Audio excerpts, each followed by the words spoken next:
So here are some of the most memorable Ashes housery moments. Few figures in Ashes history were despised by the opposition more than Douglas Jardine. He was the granite-jawed architect of the notorious 1932 Bodyline series, which sent shockwaves through the sport that still reverberate nearly a century later. One day, the hurricane met the tornado as Jardine met Yabba. As the name suggests, Yabba, real name Stephen Harold Gascoigne, was a heckler who became so famous that a statue was made of him. When Jardine was on the boundary swatting away some flies, Yabba yelled the immortal line, "Jardine, leave our flies alone. They're the only friends you've got here." Like Jardine before him, Stuart Broad is another figure who had a particular gift for riling the Aussie public, mainly due to his jaw-dropping survival at Trent Bridge in 2013, when he very visibly nicked off to slip and refused to walk. Broad is somewhat the modern housery king. He officially became a sorcerer in 2023 when his random bail swaps twice bought a wicket with the next ball at the Oval. 3 tests earlier, after that Carey Bairstow run-out, Broad made sure he was right in the thick of the pantomime.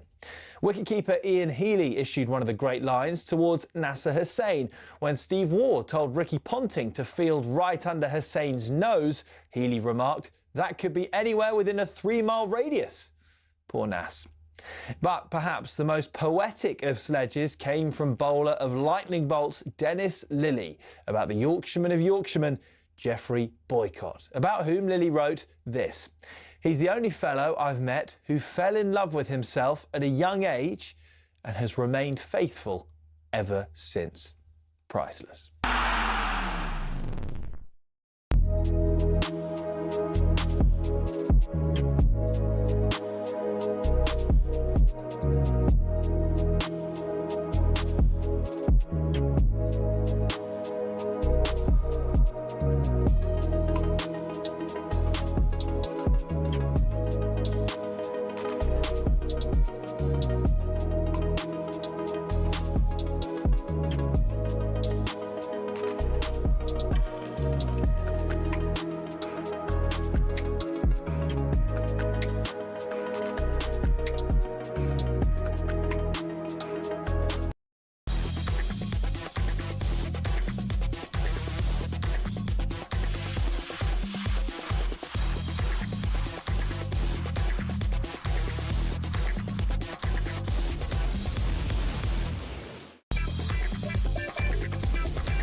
There it is. There it is.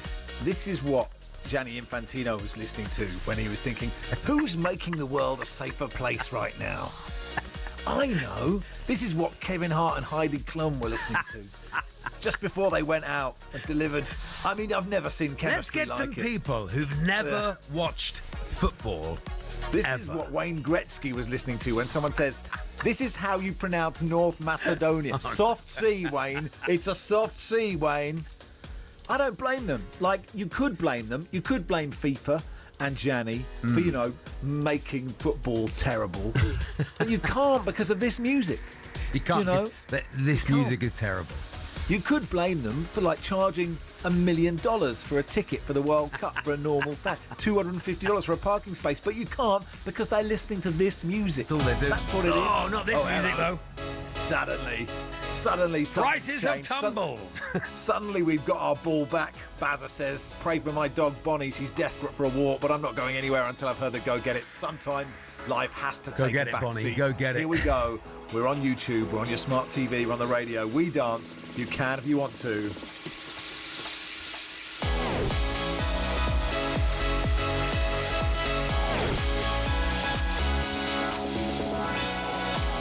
Good morning, everybody. Welcome to the world's biggest sports radio station. It is talkSPORT. My name is Max Rushden. Alongside me, Charlie Baker. And Charlie, this is just any warm-up. This is the double award-winning, award-retired warm-up match on Saturday, the 6th of December, 2025. And at 12:30, it's Aston Villa, the villains, versus Arsenal, the Gunners. In the Premier League, it's a talkSPORT exclusive, presented by Faker Others. Commentary from Sam, the Sausage, Gileman, Matterface, and former former England captain Stuart, Psycho, Pierce, the Obi producer. Oh, it's Izzy Minter!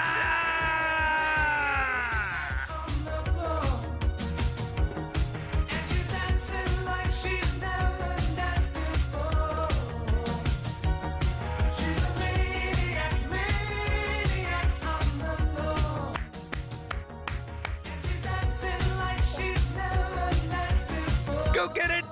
And then at 12:30, it's Derby v Leicester in the Championship. It's a talkSPORT 2 exclusive, presented by Natalie Sawyer. Commentary from Big Joe Shannon and former Wolves keeper Matt Murray, the Obi producer. Oh, Big Joe Shannon!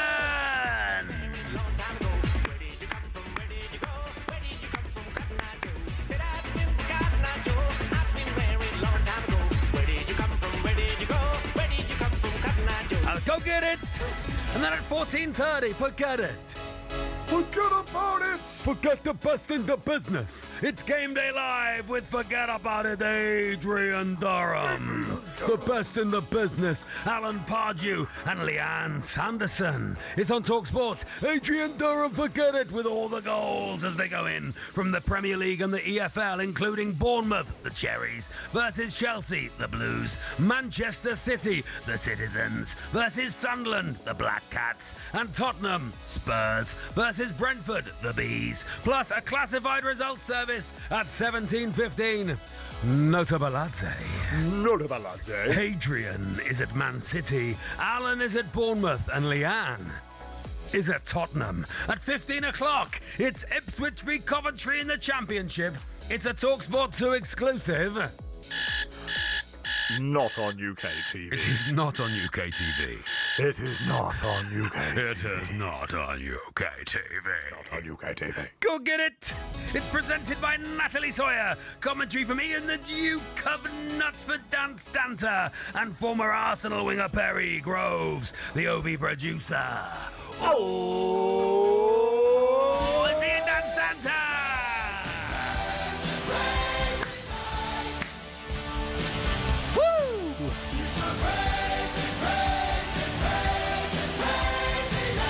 Get it! It's Big Ticket Live! Premier League and Championship action. You can't afford to miss.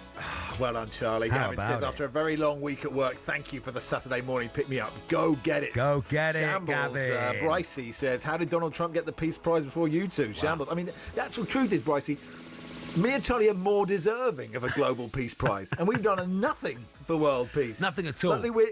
We're not, but we're net zero. Were we all up peace. for it? Were we all up for the Peace Prize? I did an awards ceremony on Thursday night. Oh yeah. One of those sort of hosty sort of things people have at Christmas, you know, at Christmas do. Oh yeah. And one of the prizes was Customer of the Year. Oh, okay. And I thought, were we all in for that? Was everyone involved in that? Well, no, but you do sometimes get, you are the best purchaser of lemon curd tarts in Sainsbury's in Maidenhead. I mean, I've never won that one. Never won that one. I've never won that one because I'm not Listener of the Year. Are we crowning Listener of the Year today, Max? Is that what we're doing? That's a good idea. If you think you deserve the accolade of what we want the least deserving. But we'll take your nomination. You may have never listened to the show and just turned it off. That's who should win it in the Donald Trump Peace Prize category. Who is the least deserving? The person who hates us the most, who switches off as soon as we come on, but still accidentally listening now. Text in, and we will give you the prize of Listener of the Year. Yeah, lovely stuff. We're not even on your presets. You hate us so much. Maybe you're one of those people that set up an Instagram account to have us fired. Someone who started a petition. It's the After 5 Live I Go Listener of the Year. The thing is, you didn't see the draw, did you? I didn't see. I listened to it on the radio. Sorry, Ben Duckett's out. Just when you had hope. Just when we were enjoying it. Oh, it's a great ball. John Norman is watching. I watched all day, John. And it's been almost as bleak as the FIFA draw. And I just thought these two, they were going to put on 200 for North. Played on. And then it's a great ball from Scott Boland, isn't it? Well, I want to see it again, but what is concerning to me, I've only seen this once, is how low did that ball keep? Because I've got a feeling that Ben Duckett got in line, was playing defensively, and the ball has kept so low, it's almost come off the bottom of the bat, the toe end of the bat, back onto the stumps. Just seen it the once, haven't seen a replay. But boy, oh boy, that's, well, you know, I'm not sure there was hope during the dinner break. But certainly the way that England had got, excuse me, certainly the way that England had got off to the start that they did, 6 overs in, 45 without loss, you kind of had the feeling, well, you know, no one's expecting them to go through a wicketless session, but if they can bat at a decent rate, they'll be up by where Australia were at close, and possibly, just possibly, they can set Australia one of those tricky fourth innings chases. To do that, they need to bat till the tea break tomorrow, which is essentially the first break tomorrow on day 4, and then get Australia batting under the lights with a target of what, 150, 200, dare I say? But Duckett, who hasn't had a good series. A test to forget as well, hasn't it been, John? One of the points that Steve Harmison was making. Oh, that's just dropped short of Boland as well. Pope on a pair. We're not allowed to commentate, so I won't. But you got the drift there. But essentially, one of the points Steve Harmison made yesterday was that, you know, those dropped chances came from batters who had scored 0. Jamie Smith put down 2 chances. He got a duck. Ben Duckett put down 2 chances. He got a duck. He says there's a link there. So, Duckett has had a test to forget. And so have England so far. They bowled really poorly yesterday. They fielded really poorly yesterday. And, you know, Australia batted all day today. And Duckett has been. I still haven't seen a replay of that, by the way. That's why I'm still talking. No, it stayed really low. It did it? You've seen the replay. Right. And I'm thinking, why didn't it stay low when we were bowling? What's that? Well, see, this is the thing, Max. Yesterday, there were signs of variable bounce, and when bowlers were pitching it on a length and, you know, as soon as you go short, you can still get that variable bounce, but it doesn't matter quite as much if the ball's not being aimed at the wicket. No. One of the points. Oh, that really did keep low, didn't it? I'm just seeing the replay. So one of the points that Brad Haddon made during the break was England, and this is a point that's been made many times, England didn't bowl at the stumps enough. They did it again this morning. Now, what have Australia come out and do? Well, they're bowling at the stumps. And, you know, if there's an error by the batter or one does keep a bit low, well, the ball is going to be testing the pad, the wicket. And unfortunately for Duckett, he's gone. They've just done the average bounce, and it normally that would bounce a metre, and it bounced 40 centimetres. So you're right. It's, you know, Ben Duckett has just got one. Sometimes you get one. And we're going to do a bit more cricket in just a second, John. But look, we'll cross to you for every wicket. So hopefully never speak to you again. Yeah, thank you, my friend. See you in the next life. So just before we do a bit more cricket, Charlie, the draw was. Just when you thought it couldn't get more awkward, it got more awkward. Oh, great. And Kevin Hart, who was on Soccer M in the glory years, who is a funny guy, him and Heidi Klum it was like Mick Fleetwood and Samantha Fox. It was that kind of vibe. So that's great. Then you had Gianni basically as far up Donald Trump's backside as anybody could possibly be. Sort of unbearable. We're giving him the Peace Prize with this big book like Michael Aspel, This Is Your Life. And then you know, Rio Ferdinand, who isn't a host, whether you like him as a pundit or not, he's not a host. Sure.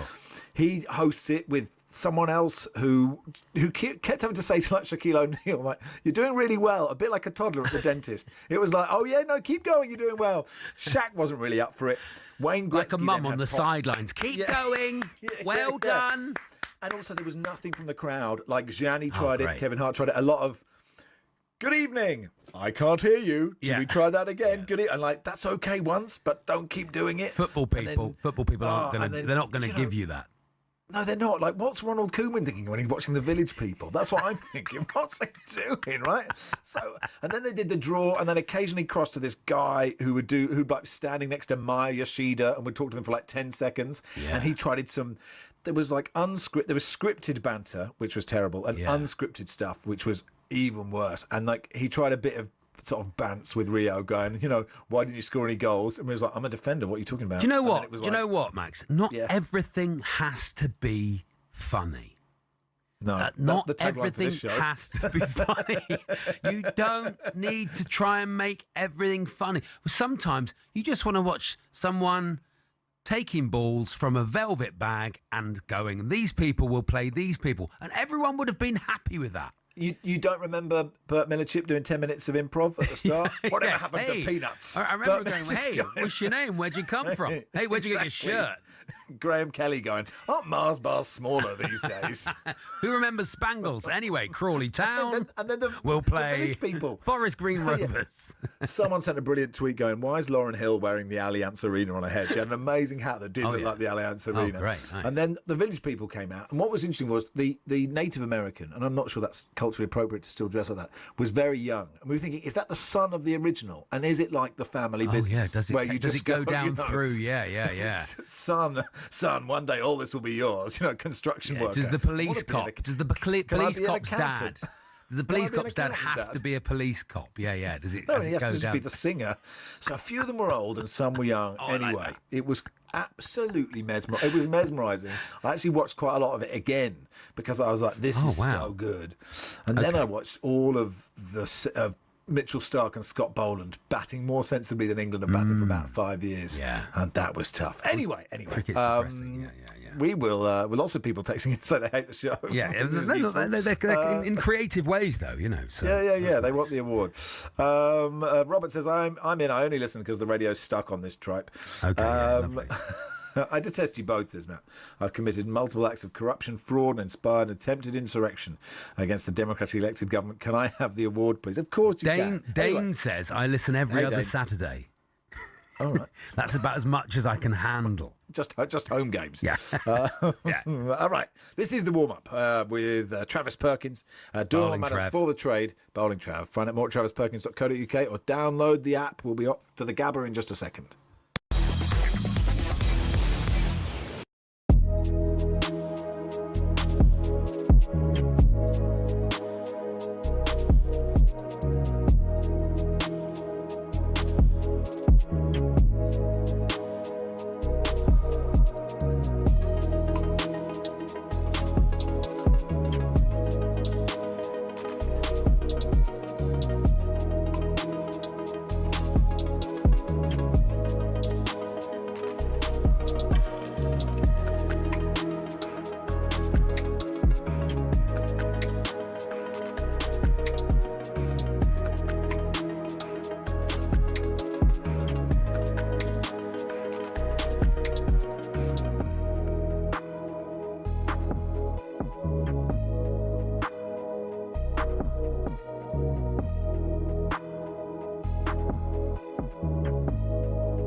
And welcome to talkSPORT Goals. We've been taking you through what should be another busy day of football. Chance to win it! We don't need to do that, guys. I'm going to owe you an apology.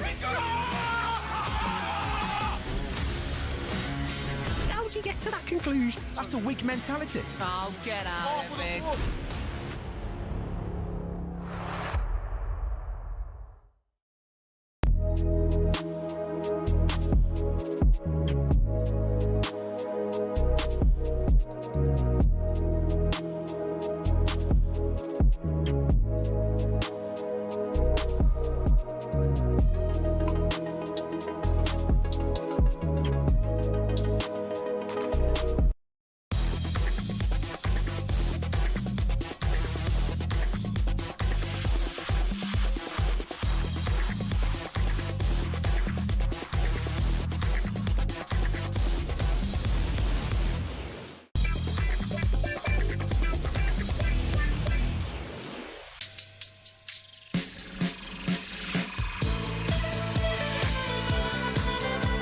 And our talkSPORT has teamed up with Pitch Experiences to bring you an all-out VIP experience at the PDC World Darts Championship at Ali Pali on the 23rd of December. You and three mates could be living it large with platinum seats, fine dining, and complimentary bar and exclusive access to the 501 lounge with Russ the Voice spray.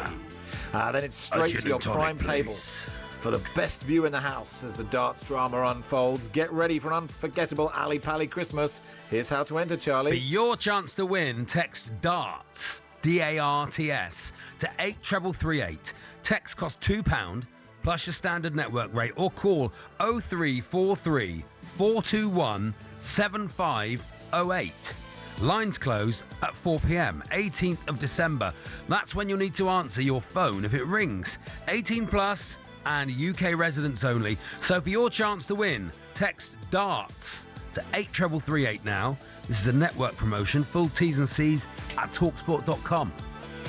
North Church George says, I love your show. It's the highlight of my week. You can stuff your award where the sun doesn't shine. Yes, giving Listener of the Year. And to the least deserving listener, my name is James. I reside in Bromley, Kent. I listen to you as part of my court-ordered community service. I tried turning the radio off, but you just keep talking in my head. Anyway, let's go back to the Gabba. Cameron Ponsonby, cricket writer of The Athletic, is there. Hey, Cameron. Hey, Cameron. Hello, guys. How you doing? Yeah, not too bad. Fine, yeah, sorry to drag you away from play. Still 50 for one. I'm sure you'll hear it if there's a wicket. How are you feeling? That I have a bit of hope until that Duckett wicket, and I don't know why. Because the morning's play or the day's play up to now, when Boland and Stark were in, was one of the sort of saddest, bleakest days of cricket I've watched for such a long time. Yeah, I'll add myself to that list as well. It was. Yesterday, we spoke to Joe Root, and he was like, you know what? I don't think we're that far behind, like, as long as the first hour tomorrow is good. And then the first hour took 4 hours, and Australia was still batting at 6 o'clock in the evening. And it was just bizarre, and this kind of bad dream where this is my first Ashes tour, and it's obviously an amazing dream to be out here. But you're told that this is where the bad thing happens, that eventually you meet the monster you've been warned about. And today we all met it, and we're like, oh, right. Dreams come here to die. England don't win. It's all bad.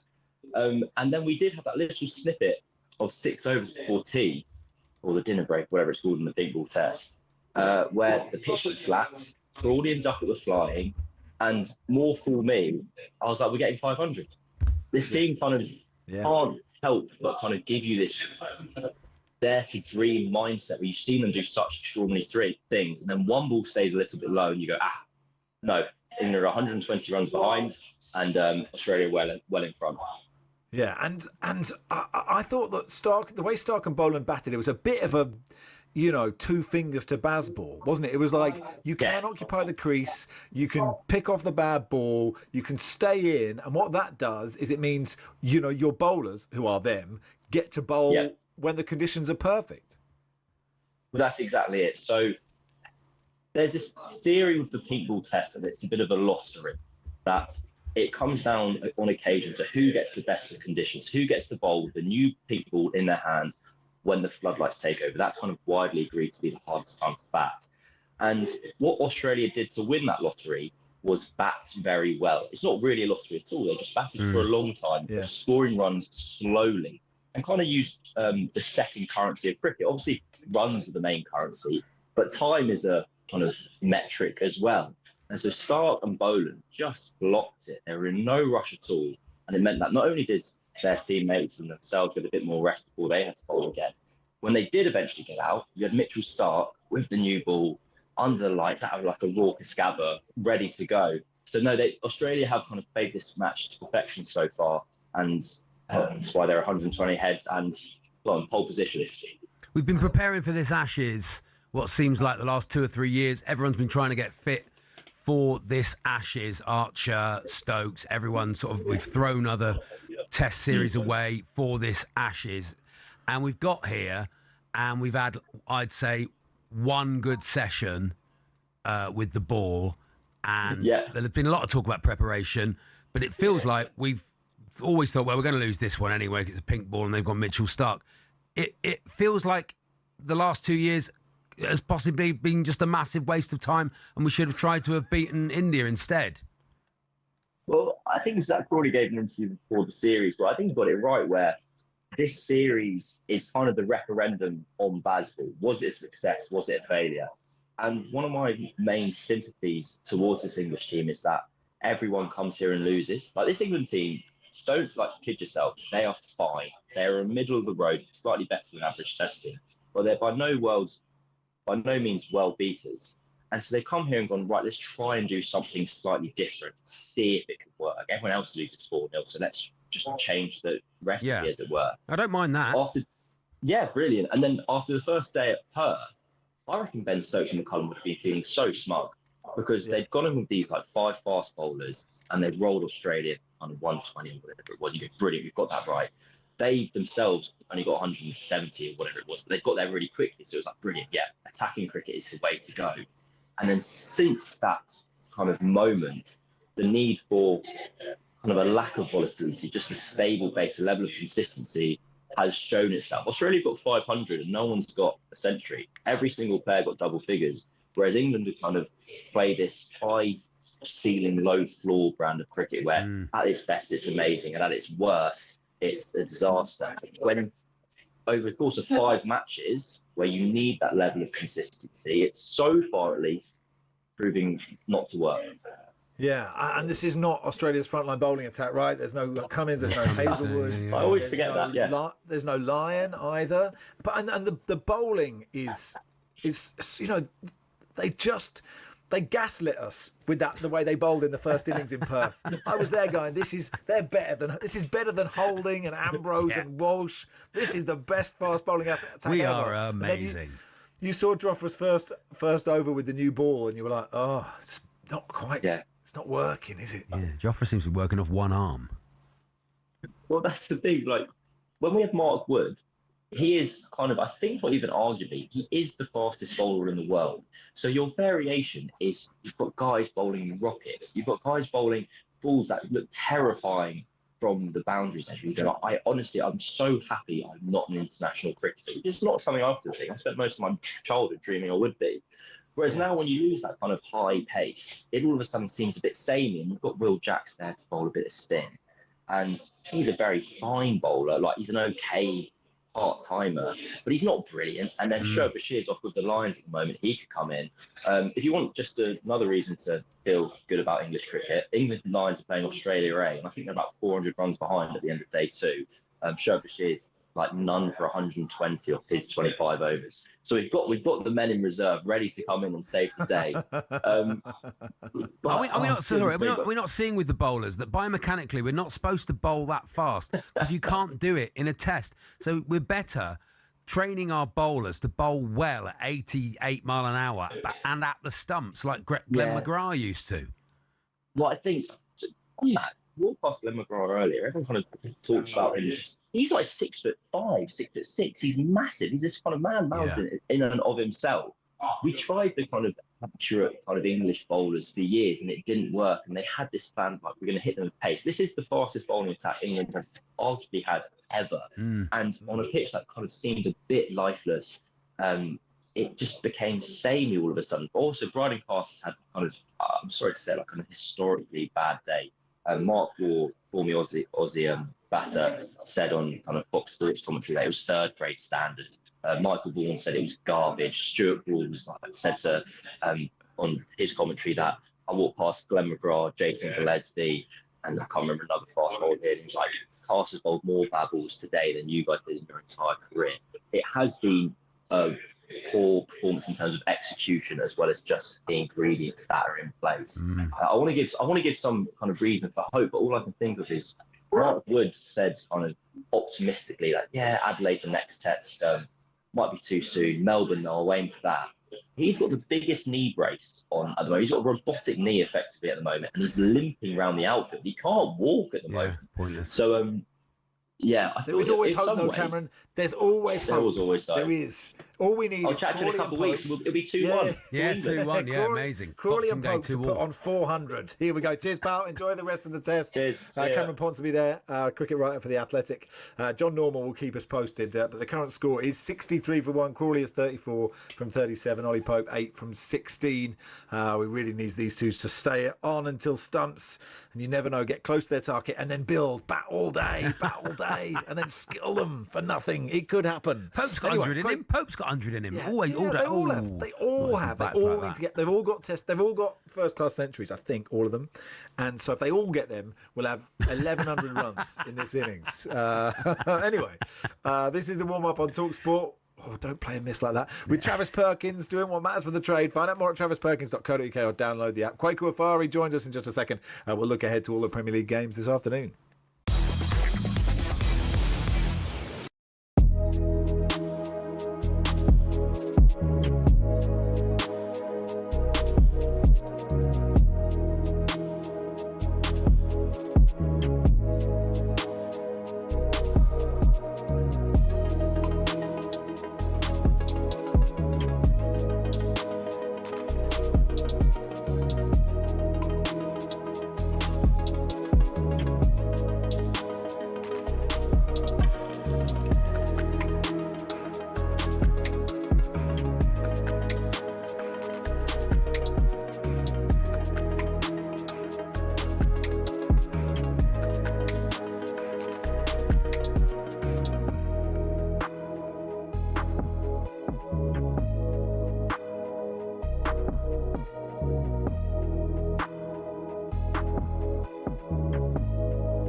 Surfing now, everybody's learning how. Quaker with me. Quaker with me. Some honeys will be coming. Hi, welcome, Kwaku. Kwaku Fari joins the warm-up. Max Rushden and Charlie Baker with you until 11. Hey, Kwaku. Hello, Quaku. How you guys getting on? Yeah, really good. Really good. Let's start with the World Cup draw. Yes, You're an Englishman, but your parents are Ghanaian. That's a big game for your family, isn't it? In the Afari household. Are Ghana any good, Kwaku? Good. It's in the eye of the beholder, really. Failed to qualify for AFCON, but they managed to qualify for the World Cup, which is bizarre.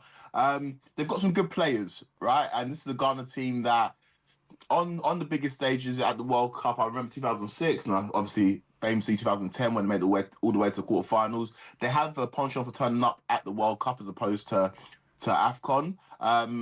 If you think about Mohamed Kudus, probably their key player, but also Antoine Semenyo, Brandon Thomas Asante, who's going really well for Coventry in the Championship. So there's some really good players in the front line for Ghana. My issue with Ghana's national team is the over-reliance on the Ayew brothers, right? And obviously Andre's done, but Jordan's still going strong. Still.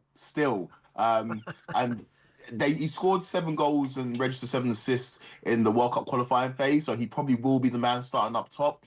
But we're going to be in 2026 next year. We can't still be relying on an Ayew to try and bring us World Cup glory. So that's my biggest issue with Ghana. But it's a World Cup, right? We've been drawn in the group of England. And like you mentioned, my parents were born in Ghana. I was born in England. But come the World Cups, come that fixture, I'll be firmly in the camp of Ghana for sure. It's superb news for your career, isn't it? Really is. It's great news. When that was drawn out. That's what Kevin Hart said. Heidi Klum said, "This is great news for Kwaku Afari."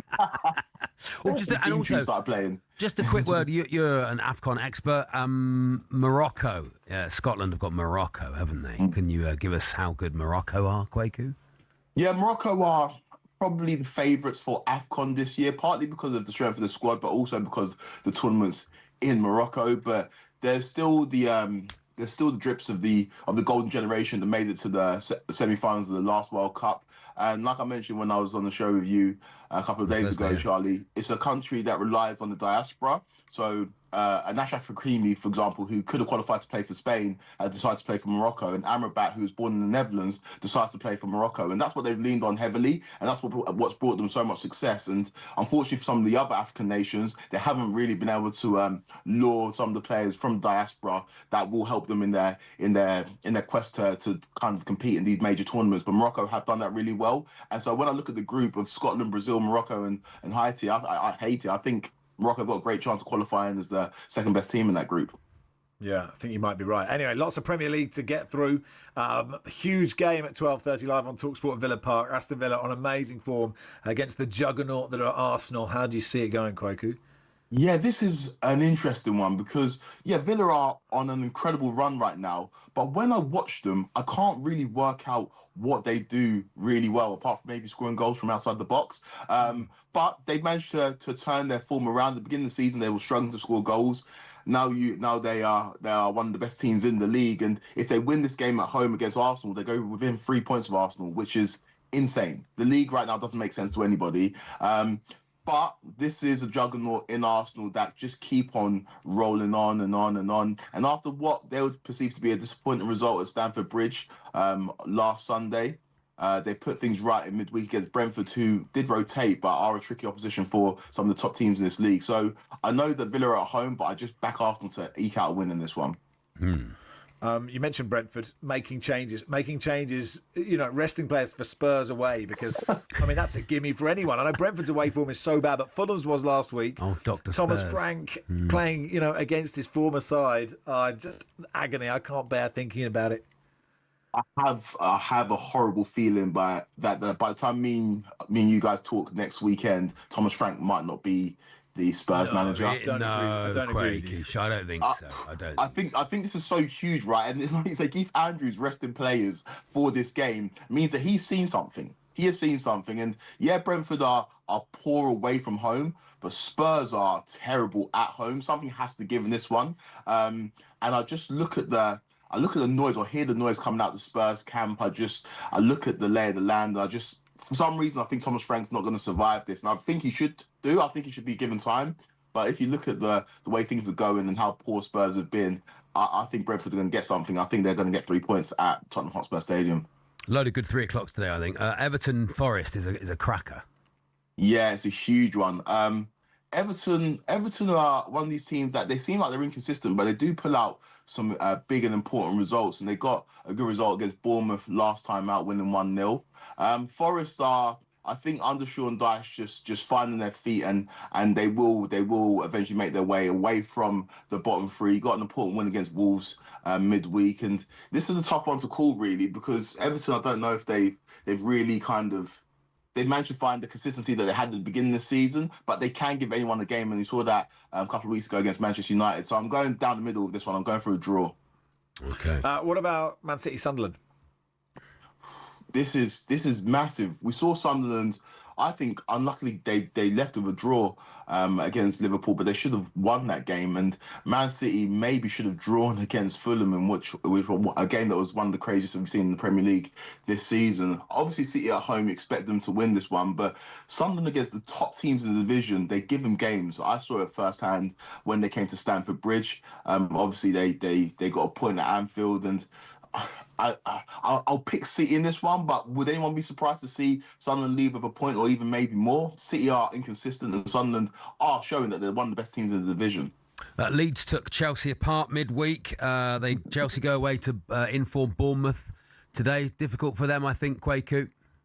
Well, you say Bournemouth are in form, but they're actually one of the most out-of-form teams in the division. Bournemouth out of form, of course. They've lost 4 out of their last 5 games in the league.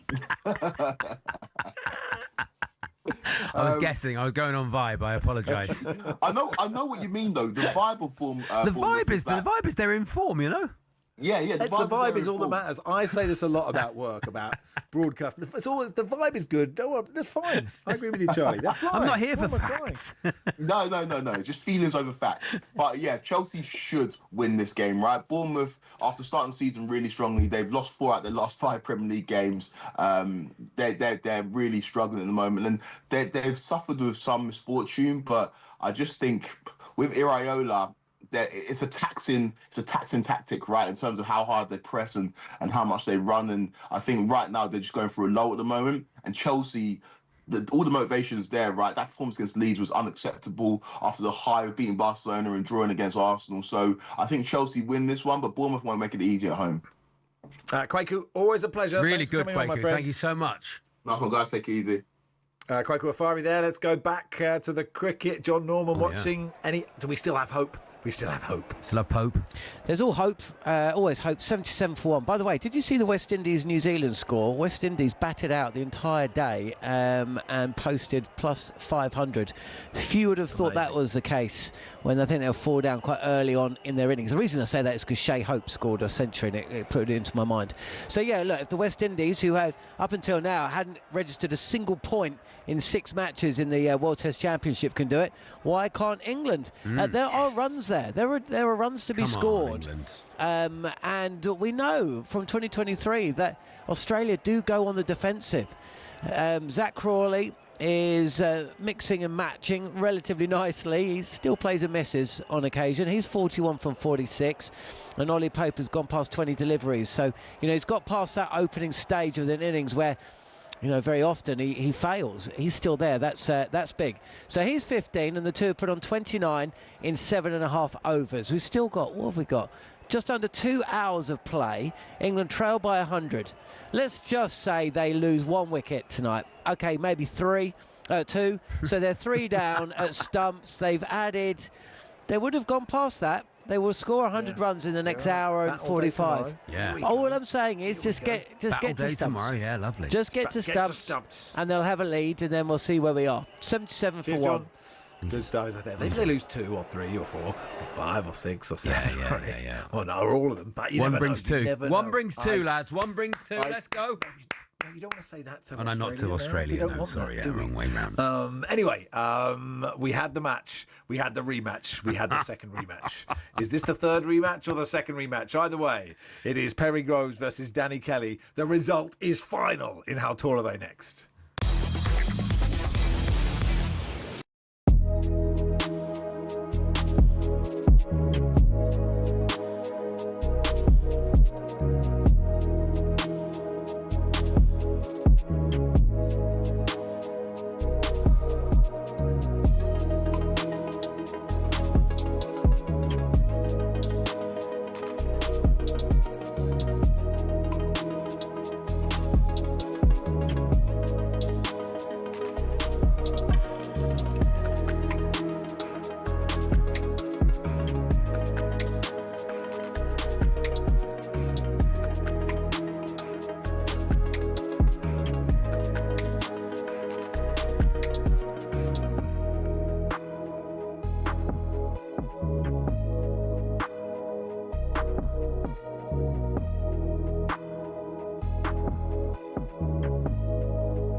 Hello and welcome to talkSPORT Goals. We're taking you through what should be another busy day of football.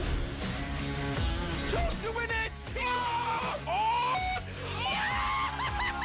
We don't need to do that, guys. I'm going to owe you an apology. How would you get to that conclusion? That's a weak mentality. Oh, get out of it.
hello. I wish I was And Griff from Kings Lynn's been in touch. Hi lads, I'm hi, 61, single, and the highlight of my week is you two rascals. Oh, that's nice. Just saying. Go get it, Griff. You only have to be lucky in love once, Griff. We believe in you. Jay says, less of this Ashes chat. Can we have an update on Dave Allen's quest to get on Tenable? That's true. We need to. I've done nothing about that, Max. Have you been in touch with them? Nothing. I've done nothing I haven't about been it. in touch with Tenable. Heavyweight boxer Dave Allen came on to preview, I can't remember, some fight that he didn't seem that interested in. And he said, actually, what I wanted to be on Tenable. Wants to get on Celebrity Tenable. So, do they still do Tenable? I I don't know. Would they still do Tenable? no idea, but maybe they bring it back just for Dave Allen. Anyway, it's time for How Tall Are They? It is the second rematch, so the third game in the series, in the trilogy of Perry Groves versus Danny Kelly. Let's welcome former Arsenal winger and league champion, Perry Groves. Groves! Groves! Perry! Perry! Perry! Groves! Groves! Perry! Perry Groves! Perry Groves! Welcome, Perry. Hello, Perry. Morning, boys. Morning. Morning. How are you? I'm excited beyond belief. Really? Yeah, good. Wearing Arsenal red today, I see. I know, yeah. Just trying to get a bit of inspiration, Chaz. Yeah. Why not? Well, look, let's get on with it. There's no time to waste. You will be playing Danny Kelly. Expialidocious, Danny Kelly, fragilistic, expialidocious. I'm delight. Danny Kelly, Perry. fragilistic. Okay. Perry, Danny said, and he's playing you here, I'm running 5 minutes late. Oh, God, 5 minutes. I'm a huge fan of this. A huge fan of this S-housery, especially when, radio is to the minute. We know, Danny does know when the news is. And he sort of talks to Brady and says, I'll just be 5 minutes, lads. How does that make you feel, Perry? You are out there. Managers you're kept him in the dressing room. Exactly. You're warmed up, and now he's just delaying things. Perry looks like a right muppet on the centre circle getting cold. No, do you know what it is? Right? It's a win for me. I know I'm in his headspace. Oh, okay. I know that I've got him already. Wow, this is the thing, isn't it? Yeah. So there's a 5 minute delay. Let's talk about Arsenal. The game is delayed for 5 minutes due to Danny Kelly. Due to there is heavy Danny Kelly in the build-up, so there is a 5 minute delay to proceedings. Oh yeah, I suppose we probably should do that, don't they? Villa away. Yeah. This is a test of your man. Win this and it's done, isn't it? Yeah, but it'll be all right. The Springer Spaniel's fit. Declan Rice will play. He'll be bounced around everywhere, so everybody can just sort of calm down a little bit. And not a great time to play Aston Villa. They won last 5 on the spin. Yeah.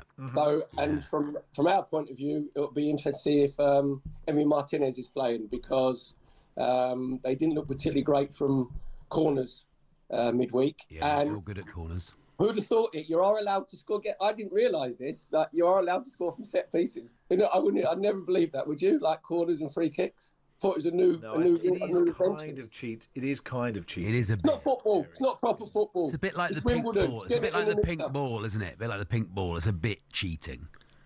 Just scoring.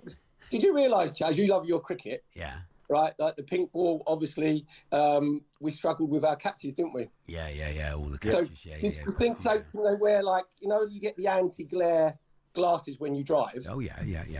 Can't they wear them when they're fielding? That's a good idea. What, from the garage on the way there? That's exactly, a good I idea. think they're only about $7.99. Listen, enough of this nonsense. Danny Kelly's here, everybody. Yes, Danny Kelly.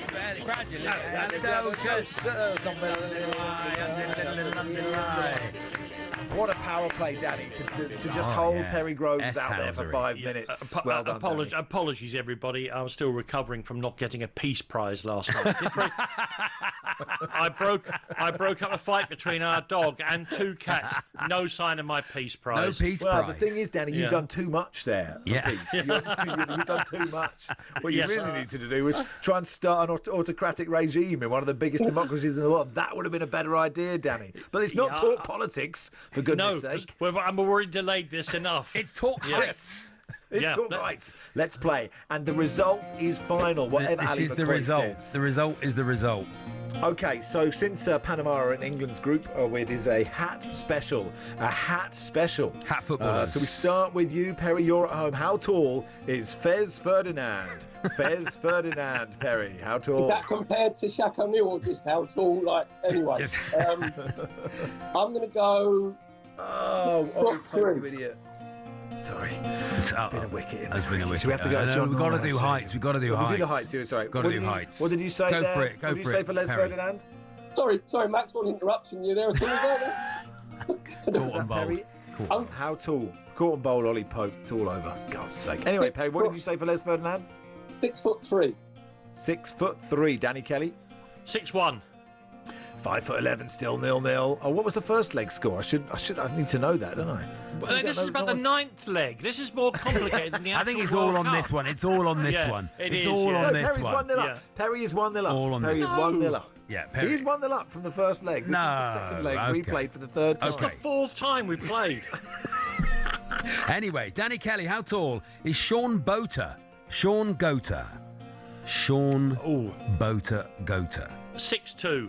6'2". Perry Groves. Feed the goat. I'm going 6'1". He's 6 foot. It's 1-0, 2-0 on aggregates.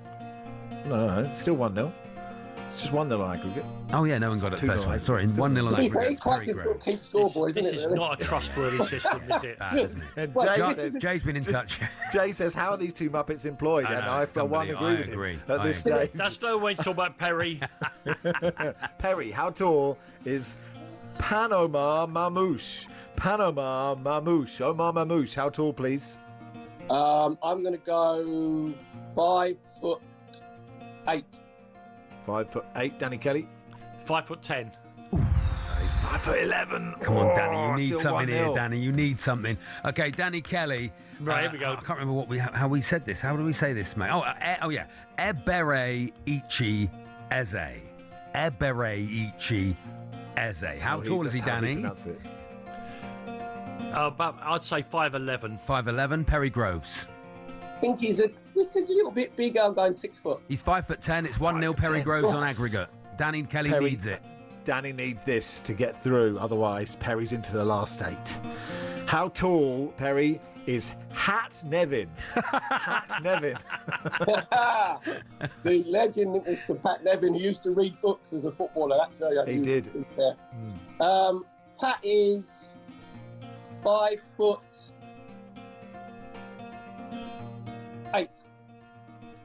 Danny Kelly. Right, well, he was in my house not so very long ago. Okay, wow. Come on, Danny. And he is- We believe, Danny. Did you have a... And Perry's probably right. I'm just trying to look at my own eye line to him. I've got to go one way. I'll say 5'9". Sorry, 5'9". Oh, he's 5'6". Regals, 5'6". Perry No Groves way. is- That's sorry. I'm not going to start again. That's just not true. You want a rematch? just- Danny wants a No, you rematch. can't. We'll I mean, rematch next next week. That's We what have it to break is, the 10 o'clock okay. news. Thanks, chaps. He can't throw another strop in, surely.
Corinthian Casuals are a team in the Combined Counties League Premier Division South. Despite that, they're one of the most important clubs in world football. Here's why.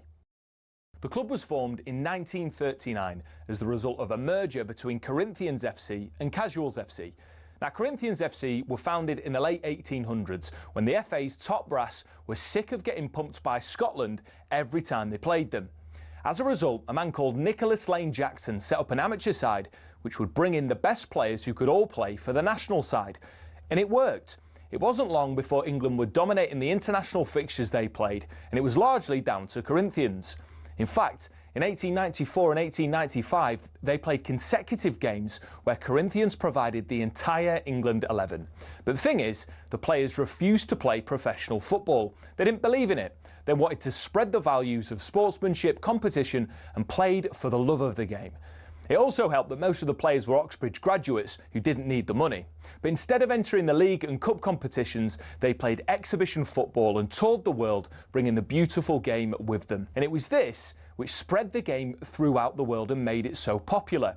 Most famously, in 1910, they travelled to Brazil. And the locals in Sao Paulo were so impressed, they started their own team under the same name. Yes, the same Corinthians who won the FIFA Club World Cup in 2021, one of the biggest football teams in Brazil.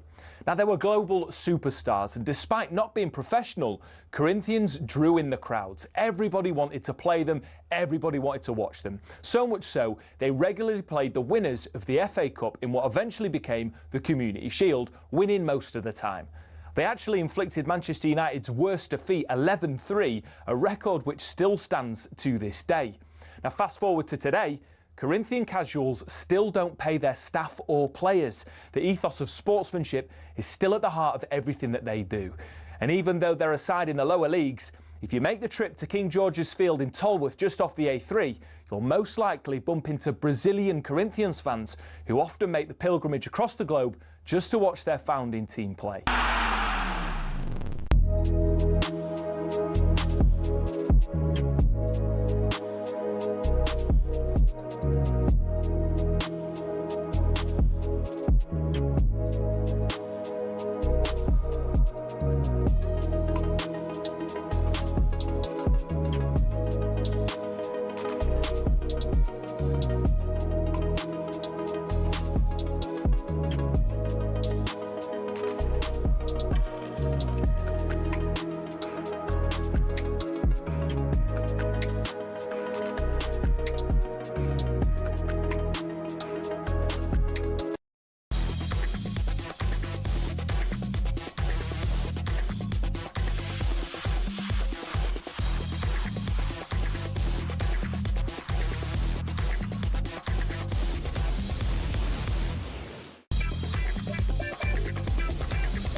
Morning all, it is the Game Day warm-up on talkSPORT. Max Rush and Charlie Baker with you till 11. Time now to look ahead to today's action with Enterprise Rent-A-Car. Destination football on talkSPORT with Enterprise Rent-A-Car. Whatever it is, we're here for it. This could be This could be I don't know. Welcome, Lars Siverton. Hello, Lars. Oh, so good to be back, guys. Hello, Yeah, love that song. Yeah, seen you a lot this Lovely week. to speak to you as always, Lars. Our nice. favourite Norwegian. So you've got France in the World Cup. Are you happy with your World What a Cup draw? group, Remind great everyone group. who Norway have got. You know what? I am happy with it. As the draw was happening and it became clear that we were going to have one of those groups further out into the alphabet, I was looking at it going, hang on, there's not too many groups I like here. And there's a few others I'd rather have, to be honest.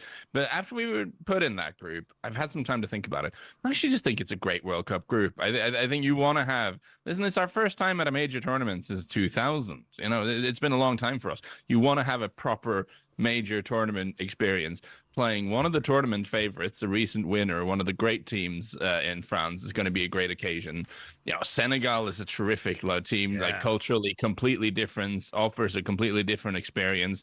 And then we've got one out of Bolivia, Suriname, and Iraq, which is going to be a completely different thing. And what we are quite happy with in Norway This is a little niche, but we love the order of which these games are being played. We've got that undecided team first. And with all due respect, I mean, maybe some due disrespect there to either Bolivia, Suriname, or Iraq, we do feel pretty confident that that should be a win for us. Then we got Senegal, who are coming hot off having played France in what should be like a very emotional and possibly a little bruising opening game for them. So ideally, we should have 4 or maybe even 6 points after that, making the France game a complete free hit. So that's a good setup for us. We like that. There's a lot of chat about England struggling with the heat. If anyone's going to struggle with the heat, it's Norway, isn't it? That's true. That is a genuine concern for us. We have been drawn. I mean, I think all of our games are sort of in the northeast-ish. I think we've got one in one outside of Boston, one outside of New York. You know, we're in that part of the world. But of course, as we all know, that part of the world also gets very hot in the summer. So it is a slight concern for us. Do you know, less ahead of World Cup '94, Egil Olsen, our tremendous old manager, you know, a real innovator of the game, had the guys training in bin liners. They were wearing like bags to prepare for the humidity. It's unclear if that had any kind of effect. And I'm not sure it's going to be repeated, but for sure, like England, we are worried about the heat. Sure, and weirdly, for the last 20 years until this World Cup qualifying campaign, you've remained playing in bin liners, and that has affected how well you've done, hasn't it? Anyway, would explain some of the points, yeah. Yeah. Disappointing you didn't get that group that's playing in Nova Scotia, Newfoundland, and Alaska. Yeah, that was the one we were really hoping for that, yeah. Lots in the Premier League today. Let's look. Villa, Arsenal, 12:30 kickoff live on talkSPORT. It's a really big way to start the weekend, isn't it, Lars? I mean, this Villa thing, it's becoming the bane of my existence. They are all the way up in third, which is remarkable. And actually, I will say, against Brighton, they looked very, very good as well. So they've gone on this run. Last time I was in your studio, I brought you this niche stat that ahead of the Brighton game, 9 out of their 16 goals had come from outside the box. So their Villa's rise very much fueled by long shots, not typically seen as a super sustainable way of playing football. But against Brighton, they were great. It's not just the goals they scored, but also watching the extended highlights of that game. They got the ball into the area a lot, into dangerous. So maybe Villa are, you know, maybe they're for real. Maybe this is just going to keep happening. I will say about this game, super important to get Ollie Watkins going for them after he's had a difficult start to the season. And Ollie Watkins does have a good record against Arsenal. I've got it ahead of me now. He's played Arsenal 6 times, and he's played Arsenal 11 times and scored 6 goals. So he's averaging a goal every other game against Arsenal, which is pretty strong. I still think this is one of those where Arsenal have been far and away the best team in the league, by any measure, both in terms of when you see them play and in terms of the underlying numbers. Villa have been winning a lot of games, whereas their numbers, the XG and all of that, look a little bit ominous. I do kind of feel like the maths will get you in the end. But then on the other hand, Arsenal have got these injuries, these defensive injuries, with Gabriel unavailable, with Saliba unavailable, with Mosquera a doubt now as well. Really hard to judge. But again, I feel like Arsenal made kind of quite a big step in the right direction by not losing away to Chelsea, even though they had to play, they got to play against 10 men. I think just getting out of that without losing is a good one. This is another, if you look at the league table, if they can get a result here, yeah, the big step towards what I certainly think will be an eventual league title for them. Bournemouth, Chelsea. Bournemouth, one of the most out-of-form teams in the league. They've lost 5 out of the last 6 games. Chelsea go there today having got beat by Leeds quite badly in the week, I'd suggest. What do you think, Lars? So I've thought about this a little bit because, of course, there's no win in the last 5 for Bournemouth. They lost 4 of the last 5. The other one was a draw, 1 point in the last 5 in the league. And it's interesting how, and I'm not saying this is, it's interesting how there's really no questioning of Iraola. If you watch Match of the Day after they've shown the highlights from another Bournemouth defeat, there's no like 5-minute analysis of everything Iraola is getting wrong. Now, I'm not saying there should be that. Maybe we should treat all managers with that kind of leniency, but it is an interesting demonstration of how things change when you go to a bigger club. The thought drifts immediately to Thomas Frank, who's now in a situation at Spurs. If you do have a run of 5 games without winning, people start jumping up and down on your head and start spending a lot of time explaining what you're doing wrong. Whereas at these quote-unquote smaller clubs, you get more time. I personally think if you look at where Bournemouth are, they're bang mid-table, both in terms of points and in terms of XG. But bearing in mind they lost 3 out of their first choice 4 defenders this summer, I think that's completely fine. They had a slightly kind fixture list to start the season, maybe. Now, I'm interested in this game specifically because Chelsea are without Caicedo, so they're without their sort of great stabilizing presence in midfield. But Lewis Cook is suspended for Bournemouth, and I believe Tyler Adams is missing for Bournemouth as well, right. Which means both of their sort of first choice holding midfielders. What I'm saying is, I think this will be quite chaotic. I think neither team will maybe be able to control this game quite the way they would want to. Might be a fun game. I think this should be back and forth, box to box. No one has any control. This could be one to watch. Lars, can I ask you quickly to tell me what you think will happen between Spurs and Brentford and Leeds and Liverpool before I send you on the way? So I was at Spurs last weekend, and that went just about as badly as I thought it would. It doesn't feel good, does it, for Spurs? That's 3 home wins in the last calendar year. The natives are restless, and rightly so. And this becomes a vicious circle. You know, the atmosphere is bad because the fans are fed up with what they're being served, and the bad atmosphere does not help the team get better results. And they come up against Brentford, who are really well organized, who do what they do really well. I worry this could be another difficult one for Spurs, and I'm sensing a draw there, Max. Okay, I don't know if I'd take that at this stage. What about Leeds-Liverpool? Leeds-Liverpool was a really interesting game, I think. I think it is really interesting because Arne Slot, God bless him, was very clear earlier in the season about what kind of football he doesn't like coming up against. And that's teams, being quite direct, being quite physical, challenging them, fighting for second balls. I tend to think that's what Leeds do best. I mean, Leeds, Daniel Farke has put together quite a physically robust group with a stack in midfield. Ampadu's in there. So there's a lot of strong guys. I think they're going to hit Liverpool in the exact way Liverpool do not enjoy being hit. So even though Liverpool have looked marginally better in the last couple of games, again, wouldn't be surprised to see Leeds eke out a draw there either. Okay, lovely stuff, Lee. Thank you, Lee. Next, you're Lars. Thanks, Lee. Cheers, Lars. Have a great weekend, everyone. Bye. You've done a good job. I don't care about any of the contributors of this show. They're just names on a piece of paper. Lars Sivertson there. This is the warm-up on talkSPORT, and that was a look ahead to some of the players that we feel will be here for it and deliver this weekend with Enterprise Rent-A-Car. Destination football on talkSPORT with Enterprise Rent-A-Car. Whatever it is, we're here for it.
Hello and welcome to talkSPORT Goals and taking you through what should be another busy day of football.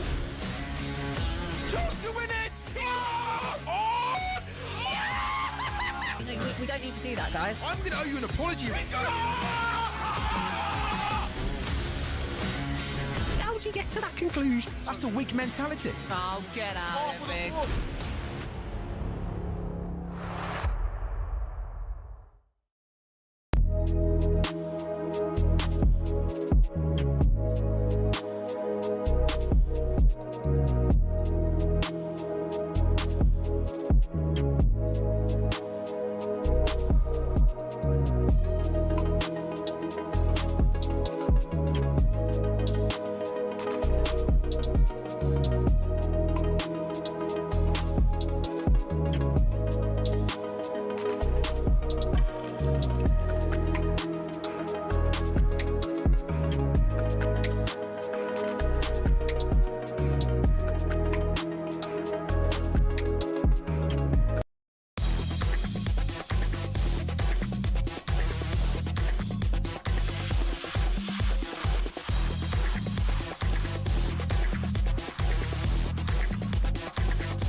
Max Rush and Charlie Baker with you on the warm-up, brought to you by Travis Perkins. Doing what matters for the trade. Find out more at travisperkins.co.uk or download the app.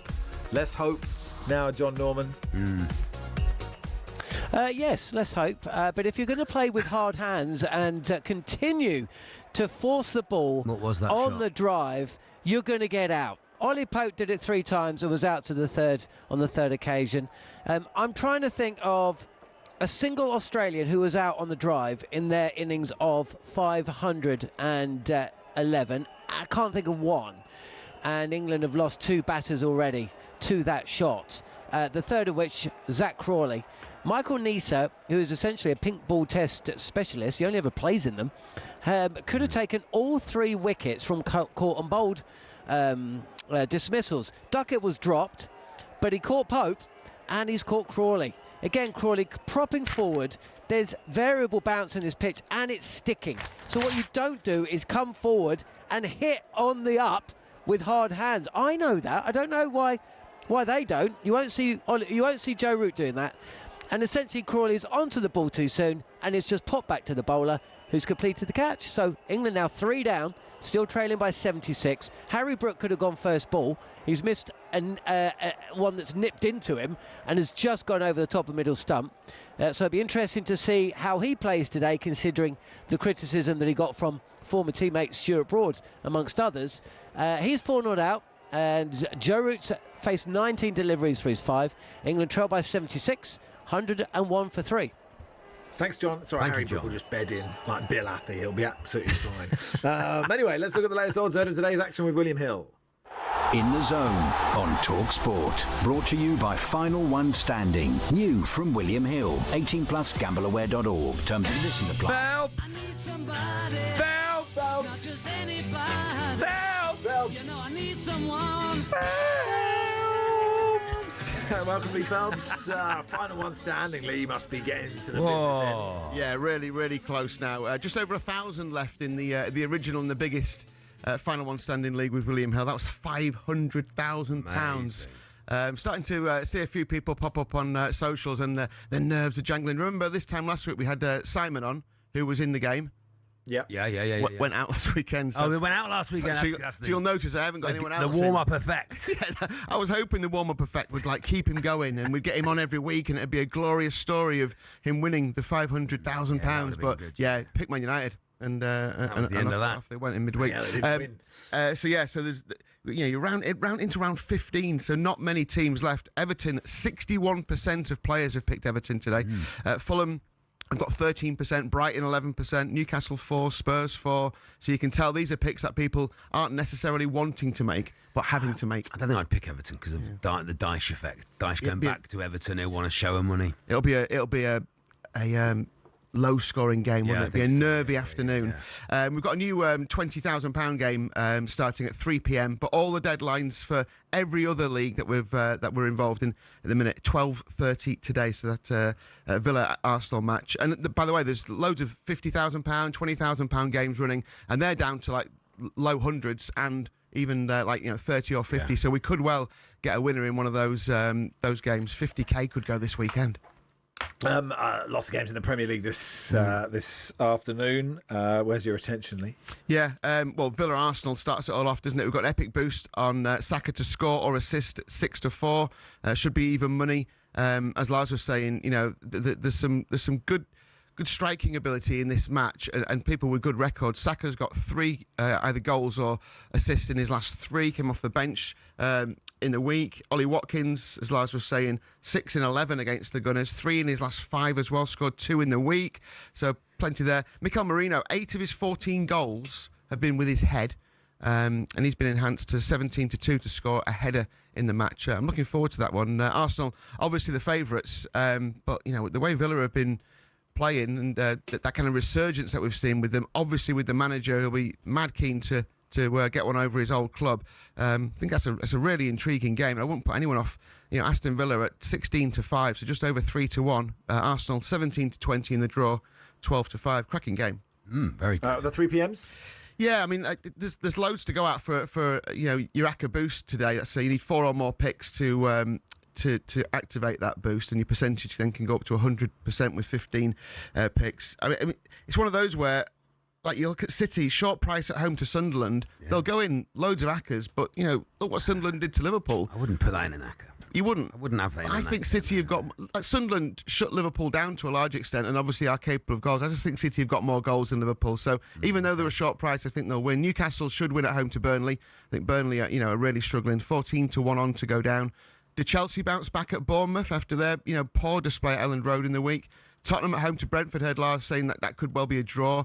So there's some tricky games, and then obviously you've got Leeds Liverpool tonight as well. Yeah, big games, aren't they? Quick one on the Ashes. Yeah, it's not looking great, is it? I came in here today and everyone's just down in the dumps. You know when you go to your reporter and he's even absolutely cheesed off that it's not great. I guess. Oh, he hates cricket, John. He hates it when it's like this. Australia are 1-7 to win this match, not surprisingly. 9-1 the draw. England 17-2. Joe Root to score 75 in the second innings is 5-2. Harry Brook to be top England run scorer is priced up at 3-1. So those live, obviously 44 to beat from Zach Crawley. So those prices, in play prices, keep updating. Loads of other sport. We've got epic boosts on the racing as well. Dan Skelton to train a winner at Aintree today. Even money from 4-6, and he's got a good lineup as well today in the 12-24 top guy. Beaten by neck at Southall last time. Edelac in the 205. Galea de Lato 240, finished 8th in the 2024 Grand National. And well handicapped for this one. And Sunray Shadow in the 315. So if you're a racing fan, that's the epic boost. Dan Skelton to train a winner at Aintree. Quick mention of the epic boost for that Leeds Liverpool game as well. It's Mo Salah to score 2-1. I mean, the price of this was even money earlier in the season. For obvious reasons, it's a bigger price. But if he does start, he's got 9 in 6 versus Leeds, 6 in his last 4, and a hat-trick in the first game he ever played against them. So if he does get a start today, then this is a game where he'll be hoping he can find some of that magic. Impact sub applies for that one, and the Saka epic boost as well. So cracking day of sport. Lovely stuff, Lee. Good stuff, Lee. That was the latest odds. Thanks, brought to you by Final One Standing. New from William Hill. Terms and conditions apply. 18+. GambleAware.org. In the Zone on talkSPORT. Brought to you by Final One Standing. New from William Hill. 18 plus gambleaware.org. Terms and conditions apply. We needed to get some Scotland reaction to Yes, that please. draw yesterday. Jim Burke, Scotland fan, comedian, joins us. Hey, Jim. Hello, Jim. How are we doing, gentlemen? How are we doing? Very good. Very good. So you need one win to get through the group. Come on now. So how much are you looking Can beat forward to Brazil, Scotland surely. 0, Haiti 0? Max, that's it in a nutshell, right? You look at the way the fixtures are. Now, Clark has always been conservative with a capital C, right? Mm-hmm. And I'm just thinking, I really wish we didn't. I wish they were the games were reversed. I would like to have played Brazil first. We can follow the usual format.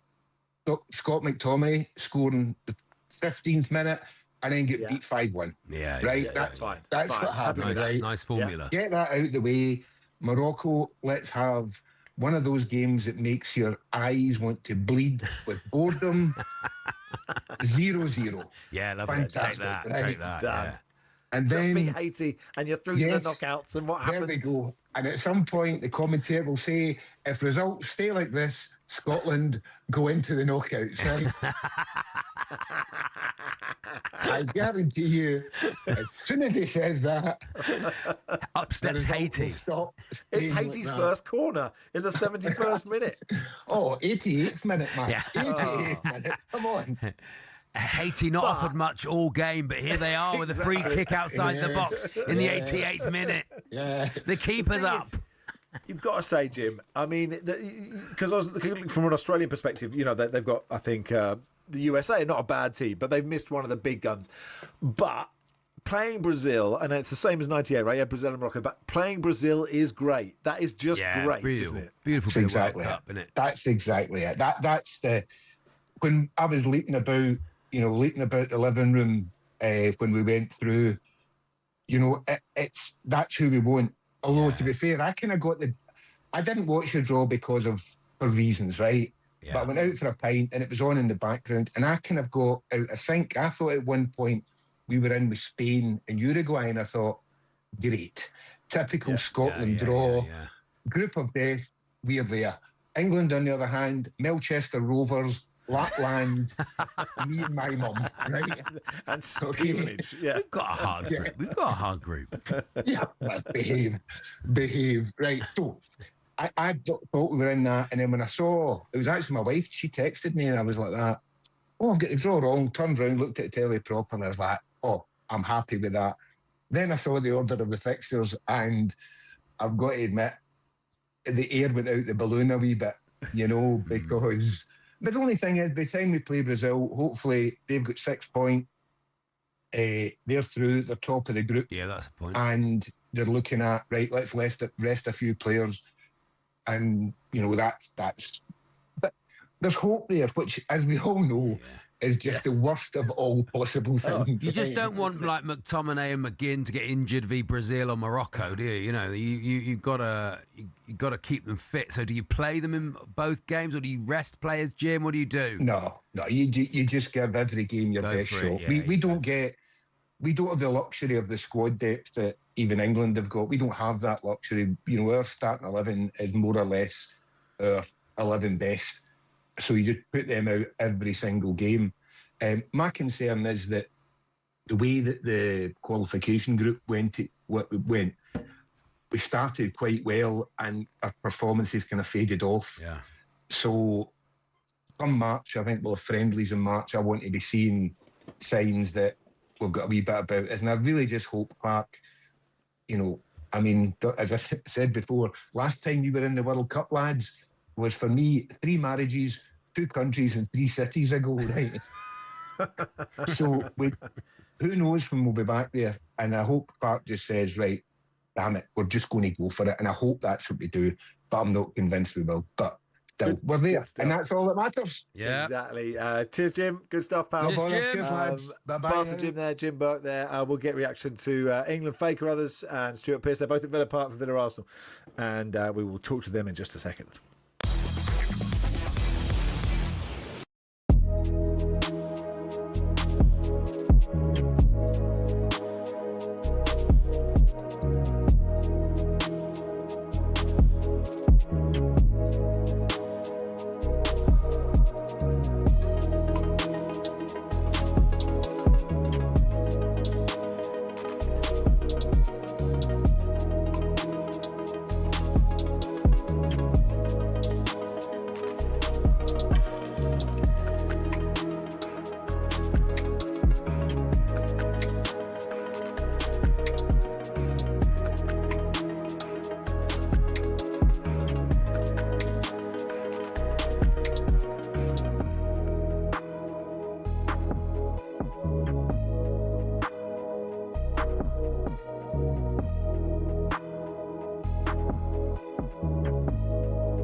Morning all, you are listening to Warm Up on talkSPORT. Max Rushden and Charlie Baker with you until 11, brought to you with Travis Perkins. Do what matters for the trade. Find out more at travisperkins.co.uk or download the app. After us, Game Day Live is at Villa Park for Villa Arsenal, hosted by Faye Carruthers, Stuart Pearce on co-coms. They both join us now. Hey Faye, hey Stuart. Hey Faye. Morning, both of you. Morning, Stuart. Nice to chat. Now, let's do the most important thing first regards the World Cup draw. Stuart, if you'd been organising it, would you have closed with the village people? 100% I would, especially when I happened to notice that the cowboy was Trump. A lot of people didn't see that. Crookie was one of them as well. Was the he construction worker. Oh, that's nice. And Steve Clark was in there as well. It was some stellar cast. It really was. He looked great in that headdress, I thought, Stuart. Oh, thank you. Me too.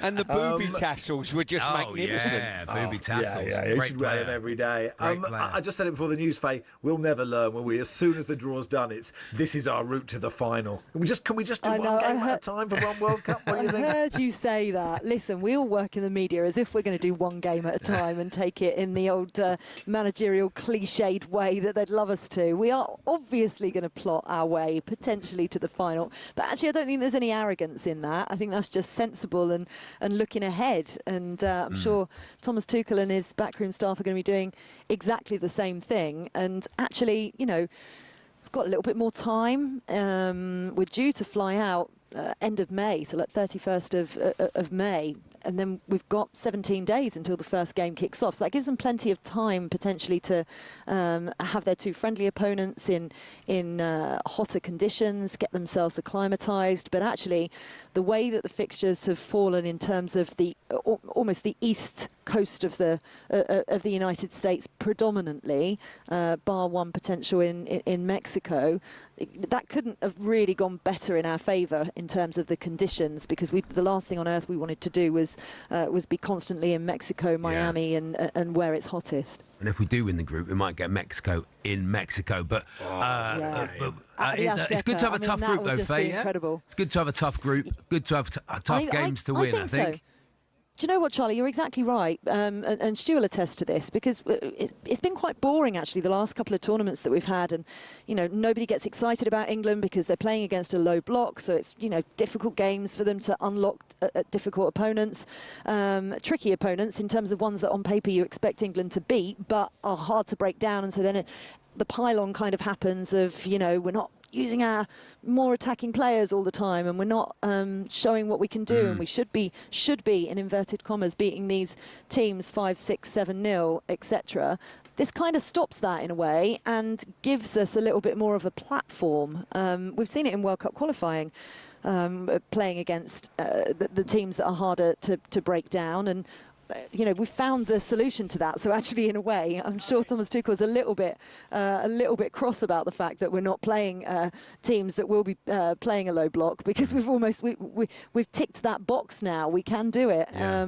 But yeah, I'm really excited about the opponents. And obviously, Panama we faced previously in 2018 in Nizhny Novgorod, which was a great game, 6-1 that we won that in the end. We know Croatia very well. They're an ageing team as well. Got to be tired by now. Tricky opponent. Well, we've been saying it for quite a few years, so you'd think they'll be wheeling themselves out of their care home by the time we get out to the States, but that's definitely not the case. Luka Modric, Mateo Kovacic, there's just so many players that can really do some damage to England. So yeah, I think that's going to be tricky. And then we've not faced Ghana before, but we know Anton Semenyo has had a brilliant season for Bournemouth so far. We know Jordan Ayew of Crystal Palace, of course, as well. So I think that's also going to be a tricky game, and I wonder whether they might start to look at changing their opponents. We were expecting them to face potentially Japan and Uruguay in their friendly warm-up games. I wonder whether they might look at another opponent if possible, or if those contracts were already signed, to maybe get a different test against African opposition. Now, we've plotted the route, Stuart. So who do you think we beat in the final, and where do you think where should the open top bus parade start?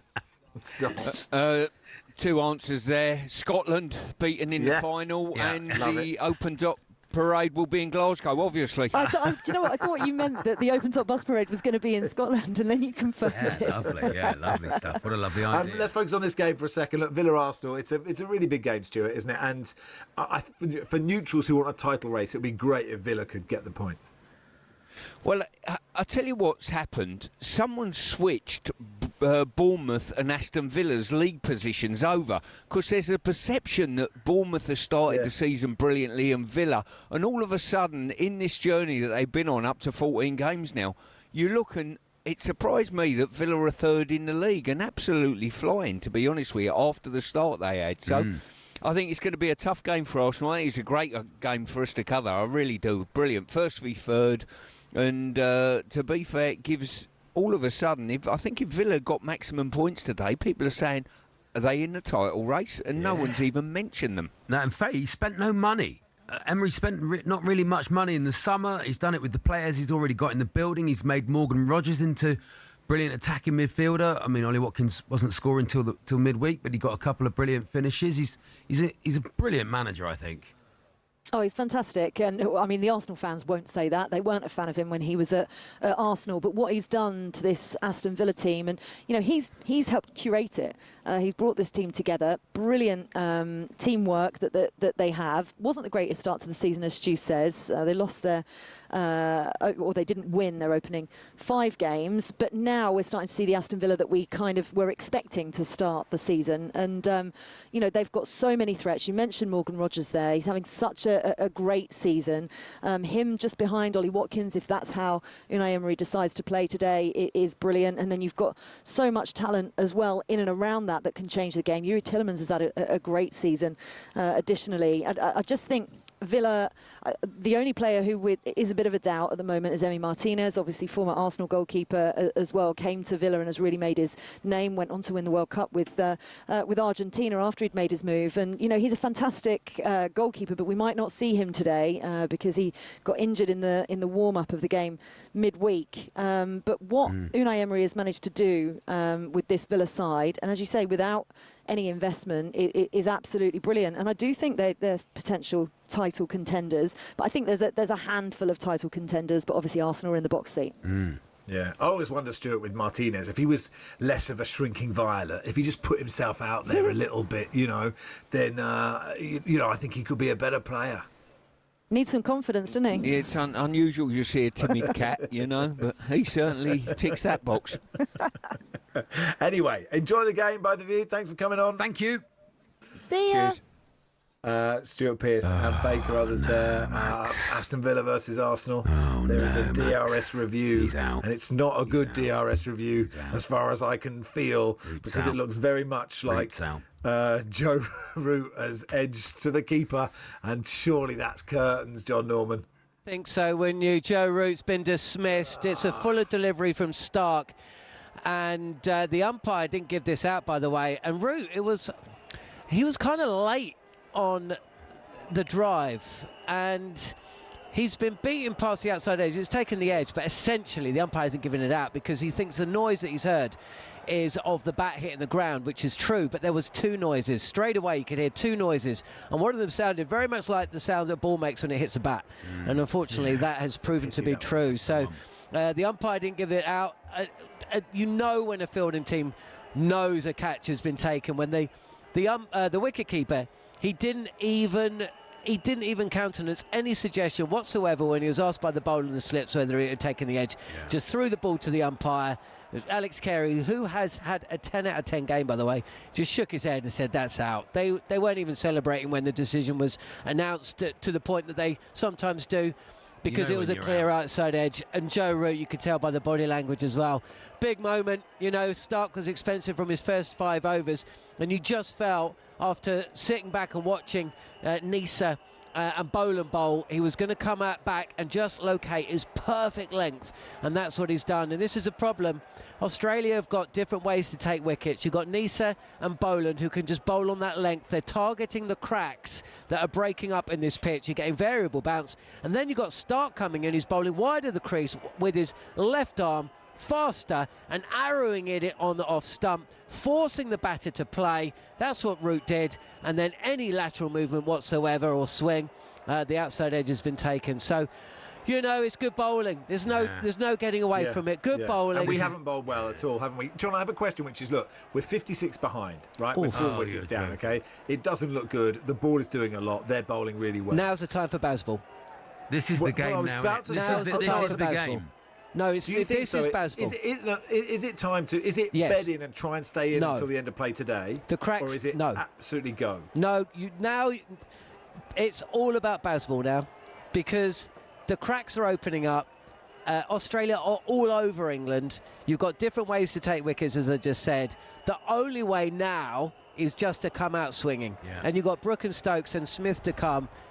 There's no point hanging back now. This is where Bazball makes complete sense. Where it doesn't make sense is on day 2 at Perth, when you lead by 100 and 9 wickets in hand on a low-scoring game. Bazball works when England are behind the game. Bazball doesn't work when you've got the game in your hand. Well, we're behind the game. Let's go for it. Here we go. Thank you, John. John Norman there, watching the cricket. 121 for 4. We trail by 56. So, yes, so we need to get a lead of, 150? We need 150 at least. So we need 200 more runs. We need Stokes to come in and knock a quick Stokes, 50. Brook, Smith, We can do it, Max. We can do it from here. here. All hold a bat. We could do it from here. Bat. Come on, boys. Time difference is next. Always time for it.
Hello and welcome to talkSPORT Goals. We've been taking you through what should be another busy day of football. Chance to win it! We don't need to do that, guys. I'm going to owe you an apology. How would you get to that conclusion? That's a weak mentality. Oh, get out of it.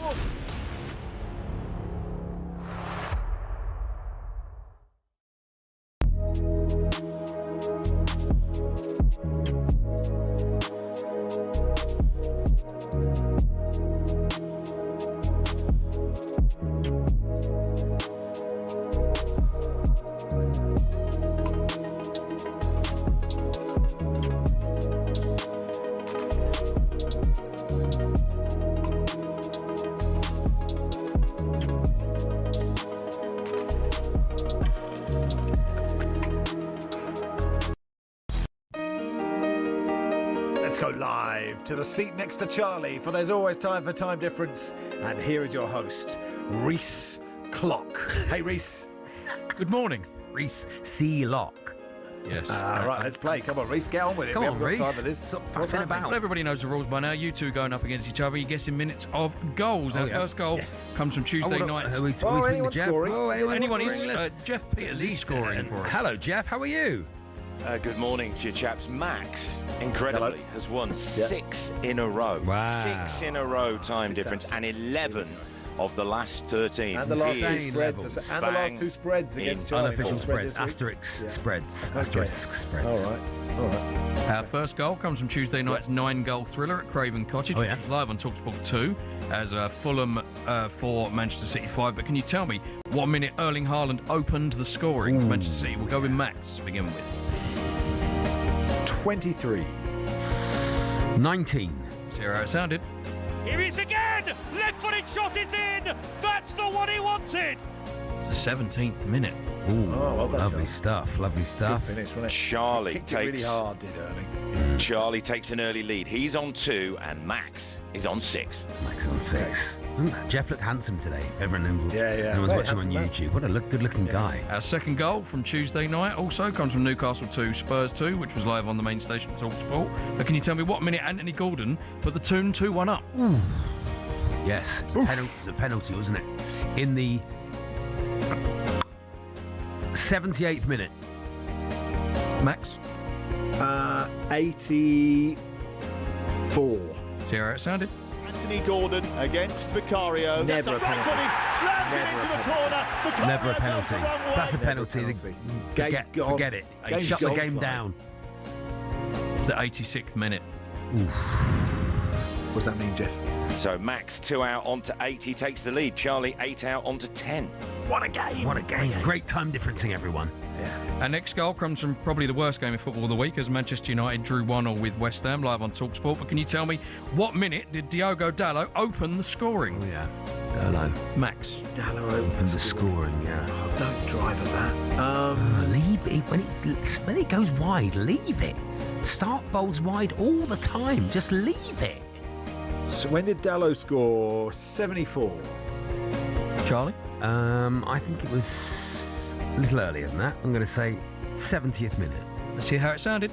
Big deflection, Dalot! Turns it into the Stretford end! And Manchester United lead! It was the 58th minute, lads. Oh, Jeff? All right. So Don't need to be Max, like that, Reese. Yeah.